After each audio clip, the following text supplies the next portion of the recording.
नक़ल है कि मुल्क सिंध में सफ़र के दौरान हज़रत मेहदी अलैहिस्सलाम ने एक जगह मुसफ़्फ़ा और सायादार और हवाए खुश और मकान दिलकश देखकर वहाँ थोड़ी देर क़याम फरमाया और भाइयों से फरमाया कि नहा लो और कपड़े धो लो कि जाए दिलकश है। तमाम भाई नहाने और कपड़े धोने लगे। हज़रत शाह निज़ाम रज़ियल्लाहु अन्हु ने मुकर्रर अपनी ज़ुबान से कहा कि ये जाए क्या दिलकश है। जब हज़रत मेहदी अलैहिस्सलाम वहाँ से आगे रवाना हो गए, हज़रत शाह निज़ाम थोड़ी देर पीछे रह गए। बाज़ भाइयों ने हज़रत मेहदी अलैहिस्सलाम से कहा कि मीरान जी, मियाँ निज़ाम को ये जगह पसंद आ गई है, शायद वो यहाँ ठहरना चाहते हैं।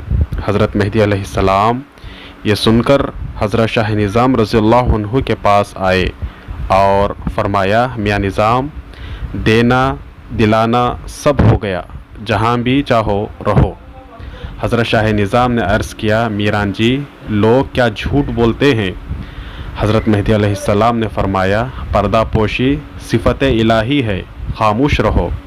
चंद लोग नाले हैं, चंद नदी हैं और तुम दरियाए अमीक़ हो।